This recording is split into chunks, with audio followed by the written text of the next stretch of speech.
if you don't already know me, I'm Candice Ohandjanian, and I'm the UK Retail Director for Quadient UK. Let me start off by asking you a personal question. Do you have abandonment issues? Now, before we get further into that, let me introduce you to someone in the UK who has. Meet Scarlett. She is the CEO of a major UK retailer. She is on a store visit and she doesn't like what she sees. Customers are walking out frustrated by the queues that are filled with not only purchases, but also complaints, click and collect, and returns. A concerned Scarlett knows that 79% of customers are not prepared to wait in a queue for longer than 5 minutes, and 37% of those will never return. Scarlett has 200 stores and an average transaction size of £39. To put this figure into perspective, if each store loses 20 buyers daily to abandonment, the missed opportunity for Scarlett adds up to £56,940,000 in annual revenue. Scarlett must take control. Candice, what can she do? Okay, well, for a start, she can start off by calling me Candice.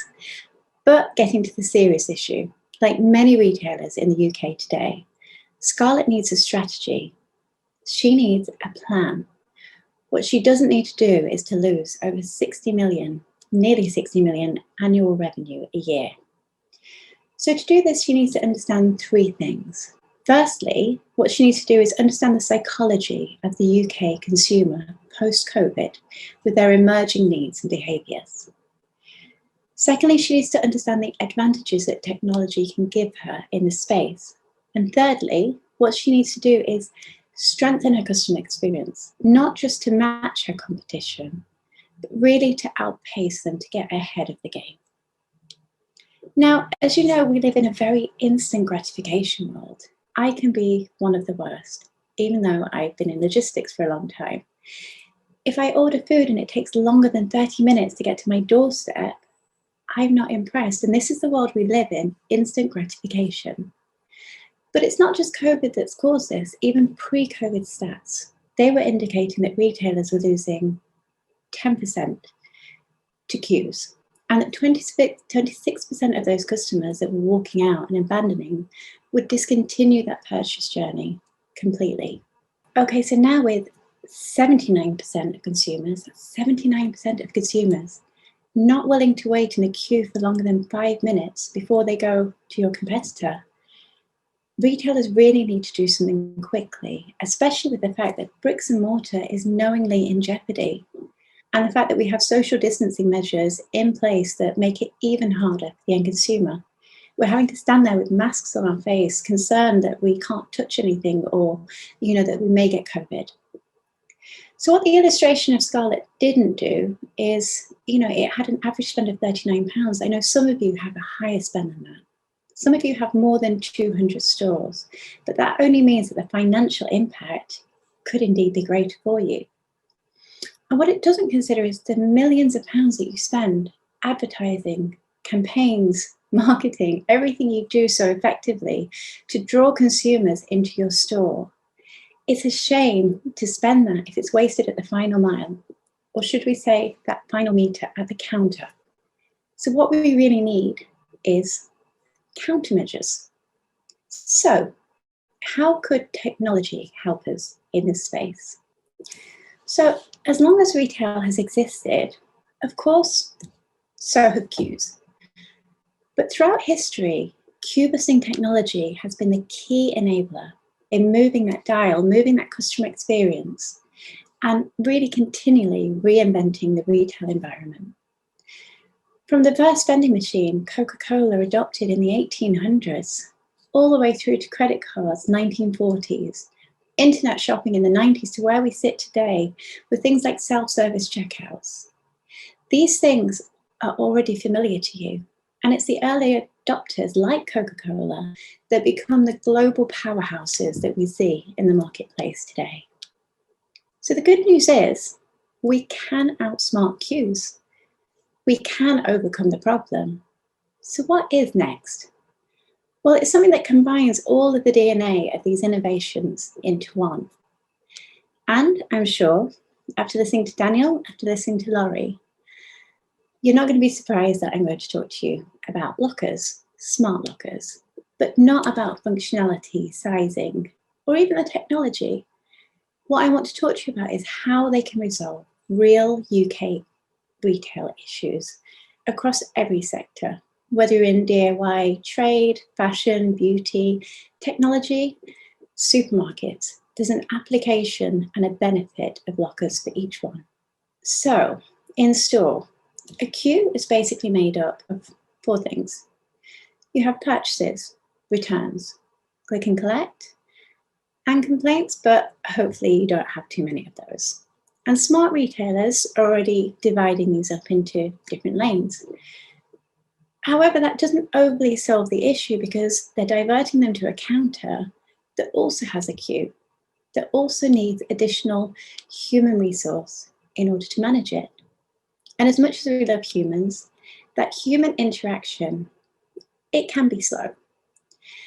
So simply put, you need to empower the consumer with a self-serve solution, one that you can direct both click and collect and returns to, one that's intuitive, one that's safe, and one that is contactless, and one that allows you as a retailer to concentrate on ensuring that those new purchases walking into your door, that they're maximized and that they're not lost to frustration and to abandonment.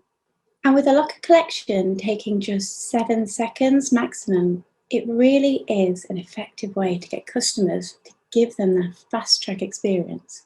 And at the same time, allow you as a retailer to be efficient, to prioritize your in-store staff activities from a task-based activity back to that sales activity to really maximize every opportunity that's coming into the store. But of course, there's no point talking about technology unless it is what that end consumer really wants. And the experience of living through this crisis is really reshaping consumers with new needs, with deeper values. And also, their expectations have only increased. So as your consumers keep adapting, so do you as a retailer. And it's retail Darwinism, it's survival of the fittest. So the EY Future Consumer Index has identified the segments that are emerging beyond the pandemic. And when Quadient brought me in to look at the retail sector, it was really important to me that the solution addressed each one of these priorities. So together, let's take them in order and let's really see if lockers tick the box. So number 1, affordability. Now, many people nowadays are not as wasteful with money, and they're looking for the best deal time and time again. And this is where the final mile and the staff efficiencies that in-store lockers can create for you really allows retailers to drive consumers back into store by offering these savvy customers a click and collect option as the cheapest. We know that 42% of consumers are not even prepared to pay for delivery, so let's get those back into store. Number 2, health. So people are still scared. As we're coming out of the pandemic, that fear is still there, especially when returning back to store. And what they're wanting is a self-serve contactless option that limits their human contact. And it's really retailers that take this into consideration that show that they care about their end consumer, they care about their feelings. And in turn, they create a brand loyalty with them and an affinity as a result. So number 3 is about social and planet. Now, this is becoming more important than ever to your consumers. And we all know that the final mile, the rise in e-com, has been blowing carbon footprints sky high. So retailers that demonstrate that they're limiting this in any way they can through measures such as lockers, they really show that their intrinsic values match their end consumers. And of course, number 4, experience. Last but very much not least. So consumers set the rules, we know that. And self-service empowers them. So by offering them a contactless self-serve option that gives them the 3 C's, choice, convenience, and control, even out of hours, enables them to fast track the way they collect and return. And that really is key because it means more sales, less abandonment, and that thing that we're all striving for, repeat business, because we have happy customers. Now, we have already had stats, and it shows that locker adoption is increasing, and it's only set to increase further. But history has shown also that it's not kind to those who don't innovate along the way, especially in extremely changing times. Blockbuster, they didn't innovate. Along comes Netflix. Record stores, they didn't innovate. And of course, there's Spotify. Taxis, Uber, and that list could really go on. It's not the strongest of the species that survive, nor is it the most intelligent, but it's the ones that are more responsive to change. So, even though the concept of a locker is not new, the consumer appetite to be served in this way is. Because let's face it, in the time it's taken me to do this presentation, over 80% of your queue may have just abandoned you. Thank you.